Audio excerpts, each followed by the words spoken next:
Hello and welcome to Big Beautiful Badasses. My name is Kimberly. I am your host. You guys, I am going to start by asking you to please forgive the broken outness that I have going on. Menopause is not my friend. It is rough. So let me just preface that real quick. Forgive this because makeup is not trying to happen on all this. So tonight we are joined by De'Nicea. Thank you so much for being on my show. Yay! Thanks for having me. I'm so excited. Yay! So why don't we start by you telling everybody just a little bit about yourself? Yeah. Let's see. I am this person who loves going out to the beach and taking a little chill time there and going to some parks and the water stuff that's hanging out and around. Truly love reading. It's not something that I just say passe, and cooking is something that is a bit of a meditative outlet for me when creating that stuff. In delicious dishes and all of that jazz is my, it's so cool when you see it like all coming together and it just smells amazing and all of that. So, those are a little bit of the things that I love doing for fun. And I mean, like, work for me is also fun. I am in the holistic healing space and I just love working with women and really getting to get to witness and watch like how it is that we can shift some stuff, shift the focus from symptoms and conditions to really seeing the whole being and watching her like grow into her authentic self and allowing that to express and be who she is, and just overall like peace and confidence, which is quite amazing to be able to facilitate and get to see. I love that. I love, just being able to, I don't know, kind of watch something grow from, I don't want to say nothing, but from something that's much smaller and just watch it bloom and develop. Because it's not an overnight process. It takes some work, but it's just so worth it when it happens. Yeah. I mean, everything, it's funny because it's like, I'm going to take your metaphor, right, with the blooming, and I think it's perfect timing because I'm in this process now of communing with flower essences. And so what may look like it's just this easy process for this seed to germinate and just grow and grow, and then this beautiful bud, and it just opens up and there's this flower, and then there is this blooming process that happens. And like, it looks like it can be so easy, like nature makes it look like it's so easy, but there was so much internal work, there was so much structure that was happening, there was so much feeding into that plant and into that flower, but then also what is that plant and that flower offering outward. And I see that being mirrored in us, like as human beings as well. And I think that's really cool. Like we have our own structures, and yeah, we're going to put in some effort, and then the amazingness that comes off of that, where we're stronger and we're still adding our perfect magic glitter to the greater humanity and the greater whole. I love that you call it glitter. I love that. Oh my God. If it wasn't so like messy, I probably would have been like, glitter. Like that one commercial. Yeah. Oh my gosh. The commercial with oh dear. Oh my gosh, like the commercial with Tag Team, and then they're all and at the very end, yes, at the very end, he yells sprinkles, and I don't know if people catch that. So, but that is like but I love the dancer, so it's kind of like glitter. Well, for anybody who is not familiar with the concept of this podcast and this show, this whole show is designed to celebrate the plus size community. There are so many people in the plus size community that are just refusing to let anything hold them back, refusing to let size hold them back, refusing to let what society says a plus size man or woman should be doing hold them back. And De'Nicea is one of them. So I want to start with a basic question of getting into your field as a plus size woman. Was it difficult? No, I didn't even think about it. I think for us, like for many of us, we may not actually think about it.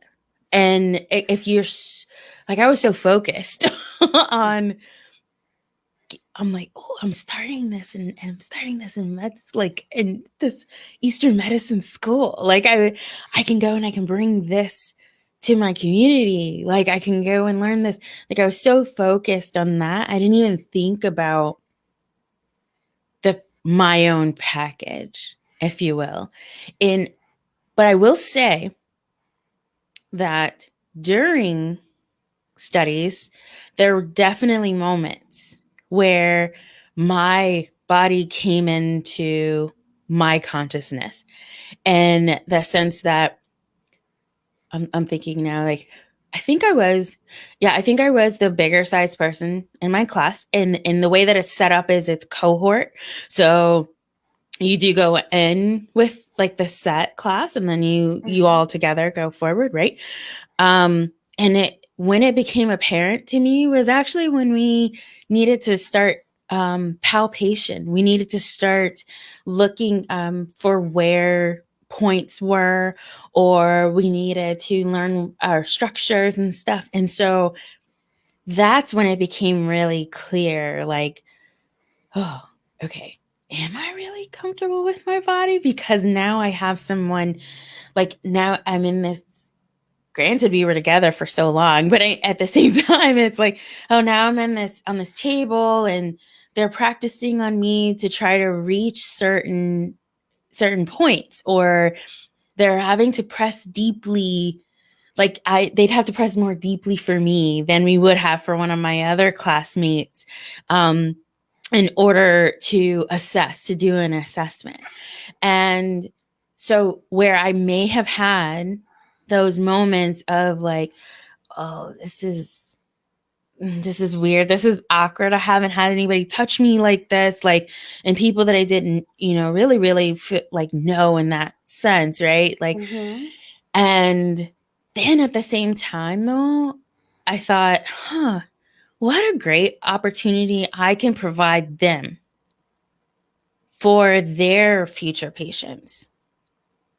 Because they otherwise, like, because my anatomy is different, there are some things that you had to learn to take into consideration. You had to learn to take into consideration needle depth. You had to learn about how would you adjust your formula and herb doses based on my weight. But then at the same time, like, being in tune with the patient. Like, you can't just take it for written. And I think that's something that we deal with now, right? Like, you go in and they're like, oh, you're morbidly obese because it's this chart.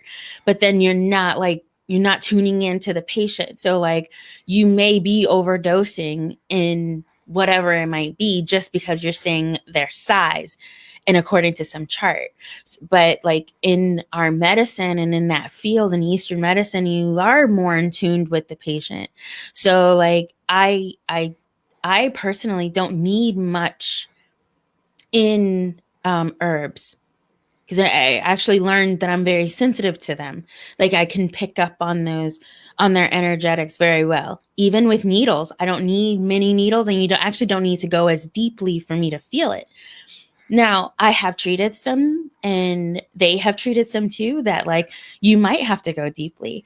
But it's cool because like we got to see each other for who we were, and it was a practice, and it really was a true practice in like being in tune with the patient and seeing the patient for who they are and how it is that you can help them and how can we make them more comfortable.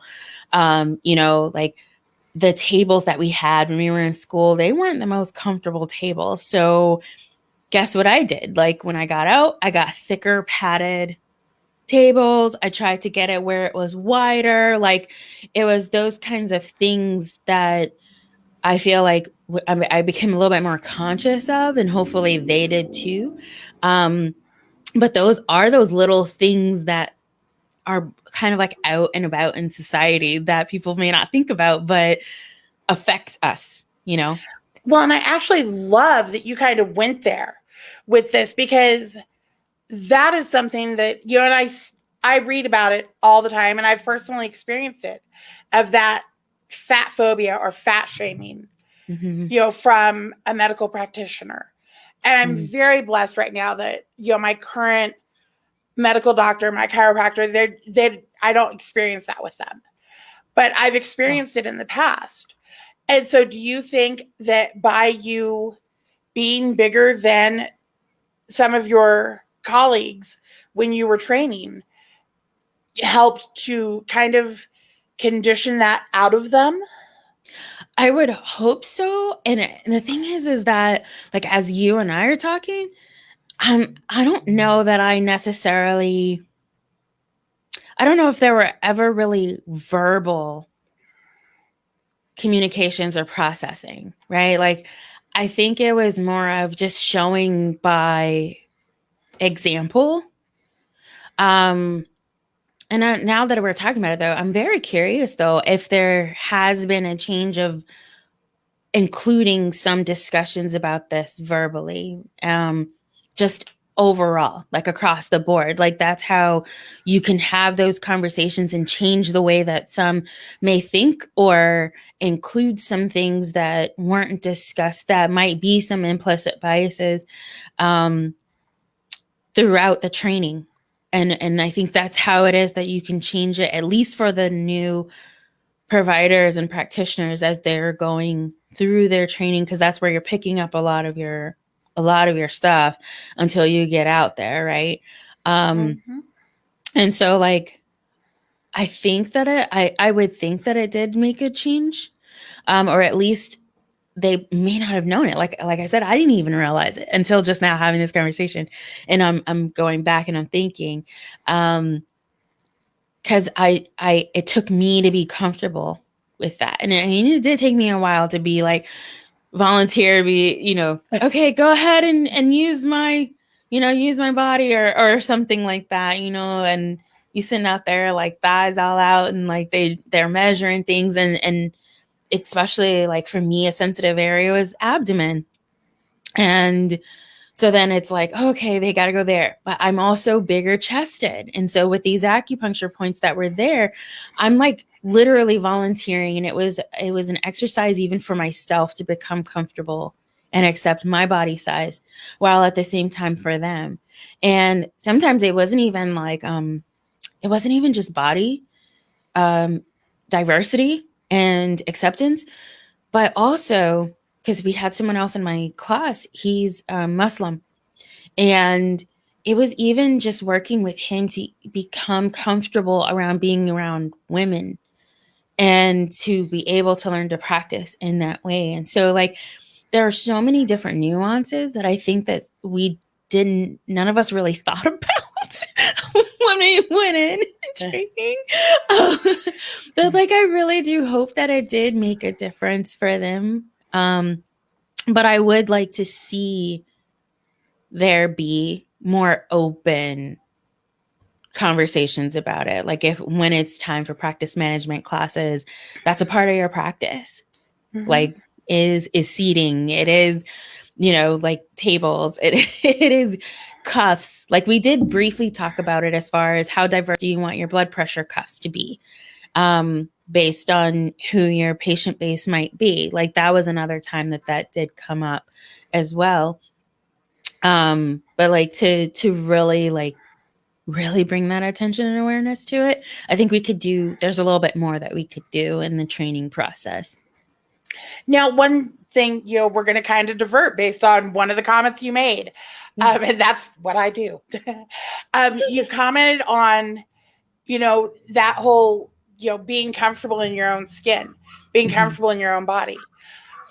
I don't know if you TikTok or you have TikTok. I love TikTok. Oh my God. TikTok is like my favorite thing almost. But one thing that I'm noticing, and I'm seeing it so much more on Instagram as well, is this body positivity and body confidence movement that is coming forward. Mm-hmm. Do you think that is helpful in that area? In the health area? Yes. Yeah, I definitely think so. And I'll say from a practitioner provider perspective, I'm going to tell you, like, it's so helpful the more that all of us can be aware of our bodies, more accepting of our bodies and whatnot, because the thing is that some won't go get any help because of like some of the experiences you may have had and I may have had from going into these healthcare spaces, right? Like and it's known, like statistically, that if you are bigger, you might get under medicated, you might get over medicated, you are prone to be on these diets that are extremely stressful to the body, which can cause all these other things, right? And there's even instances of just not going for care. And so then therefore other things can be delayed in getting any type of treatment or diagnosis or help with, right? So like I think that when there is this, yeah, I'm going to be here and I'm going to show you like who I am. And then this is it, right? Like I found myself becoming more and more comfortable whenever I am taking pictures. Also, like and I will say I credit my husband helping me out with this too, to keep bringing me more and more comfortable with this. But even when like taking pictures, he didn't even know about the whole do it at this angle thing. Like he's like, what are you doing? What are you talking about? And he's a videographer. So for him, he's like, no.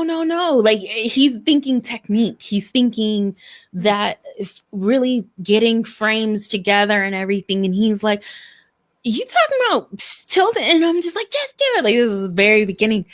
And then now though, like I have become more comfortable when he's like, here, straight on, right? Like, and I'm like, you know what? That's fine. Yeah, do it. It's all good. Like, it's all gravy because this is it. Like, this is where I'm at. So I totally do pay attention to whenever I am doing that, where I'm like, you don't need to tilt. I don't need to tilt. Right now, I got like these little cheekies, like, and that's just how it's gonna be. Like this, and I love it. Like, I love seeing. I'm just loving seeing it, and then I think that has transformed also fashion as far as like availability of clothes. Like there's more with more and more of us showing like we got these size bodies, and like yes, I knew it was a huge thing when leggings was out, and then they started making leggings in our sizes, and there's like so much meanness, right? Like so much meanness that happened. And I'm actually really happy that we've sustained and went through that, because now there's just a whole bunch of other, types of clothing that is available in our size. And it's like, yeah, give me more sleeveless. Give me more sleeveless shirts. Yeah, like like be free in that. Like give me more of that. Give me more cutout shirts. Give me more dresses that actually like does have this like V-neck line. I like that. Like give me more of that. I don't need to go and look like you could have taken it and just put it up on my curtain rod. Like right. Don't need Now I'm totally gonna go there since we're talking about this, because I too have found myself, exploring more options of different clothing and getting a lot more comfortable with the clothes that I wear. Mm-hmm. I mean, my closet is filled now with sleeveless, the peekaboo shoulders, all that stuff. I am going to admit, though, I have not been brave enough yet. I've looked at them, have not bought a crop top, have not bought a bikini. Okay. So I haven't done the crop top thing, but I did tell my sister maybe like a month and a half, 2 months ago. I said, that's my next thing. Like, I'm totally going to do that.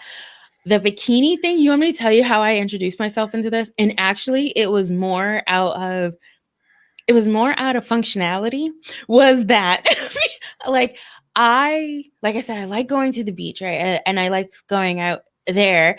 And what happened was I had always been told and was bought like the one pieces. Mm-hmm. And I was like, this sucks. Like, and so then finally when I was in undergrad, it was Target. I was in Target, and then all I could think was, like at that time they didn't have any of like swimsuits that were in these quote unquote expanded sizes. So my mind went, if I have boobs and belly like someone who's pregnant, I bet you I can fit these maternity swimsuits. And so I literally went to the maternity section of the swimsuits and got 2-piece because I was like, man, if I got to go to the bathroom, I don't want to take off all of this. And because they were maternity, they were longer in the front. So I still felt comfortable in the sense that I was wearing a 2-piece, yet my belly was covered, right? And so then now over the years though, like I didn't have to keep going to maternity, but that was a way, literally, it was purely for functionality for me at first of I don't want to take all of this off to use the bathroom. And then now I can do this in this 2-piece and I'm covered, like, and then now though they have more where they started going shorter and I was like, oh, will I do it? Will I do it? So a way to ease me in was I went high-waisted at the bottom with the shorter top. And I will say that it was a little bit like, I did have that moment. But then I just got really comfortable and I said, you know what? Yeah, this feels good. Like, and I'm okay. The world didn't end. I don't know if there are some pictures because and I think that's why it is that we can be so people can be so sensitive and trying to not, they worry so much about how they look. And it's because guess what you do? You go and you take pictures of other people and send them off picking on them. And then now subconsciously you're concerned because that same thing can happen to you. And so how about you don't do it? You don't do it. You don't engage in the other pictures or videos that people post of those. And that in and of itself can actually help with your own, right? So I had to just release that and let that go. If somebody did that, I had to realize that I'm not going to take it personal because they're dealing with their own thing. And this is what supposedly will help them and make them feel better in whatever way that is. And that's fine. But for me, I'm loving all the different colors and the different shapes and patterns on them. I do my trick, I will say, is I like halters because of the boobs. I can adjust to actually get them up more comfortably. Mm-hmm. So that's my tip when you do. And so let me know how it goes. Well, a tip that I learned from TikTok. Again, thank you, TikTok. And I haven't tried it yet because I haven't gone there yet. I'm going to at some point. I've talked to my husband about it. It's going to happen. Okay. Just not today. But take the bottoms and flip them around. Put the bottoms on backwards. Because the butt of swimsuit bottoms always has a little bit more material. Oh, that is interesting. Yeah. I totally learned that off TikTok. I didn't even think about that. And it was a plus size TikToker that Didn't. Huh. She's a fashion influencer. I was like, oh my, I'm trying that when I go there. I'm gonna do it. You got me now, like, because I'm supposed to go like somewhere this weekend, and now I'm like, do I want to try that out? Like, flip Okay, so now you and I talk on Facebook all the time, anyways. Yeah. You got to let me know how that goes. I will. I need I'm gonna see firsthand. like, do I feel comfortable? Like, I'm sitting here, I'm like imagining right now. How would that really? Okay, so you got to try it, even if you don't know. like it, and you switch them back around. You got to try it and let me know how that goes. I totally will. Oh my gosh, Because I got to know. Yeah. Oh, and you're gonna love the 2-piece band. I'm telling you, I have saved. I feel like I don't want to say saved, but I have been able to reallocate funds in so many different ways because I just have my black bottoms and the navy blue bottoms, and then I have fun with the tops. Like, so I just end up switching them out, and I actually sometimes would even shop off season. And that's how I would get them when they're like marked down. And I'm like, oh, sweet, this will go great with my black bottoms. but they all look so differently. and it's so much fun. I've gotten some for like $7 before from Lane Bryant.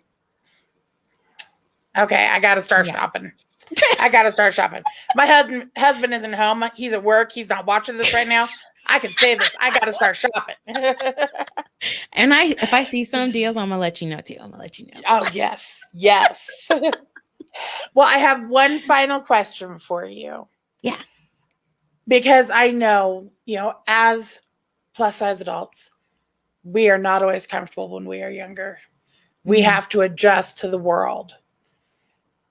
If you could talk to that small girl that you once were, what is the best advice you would give her? I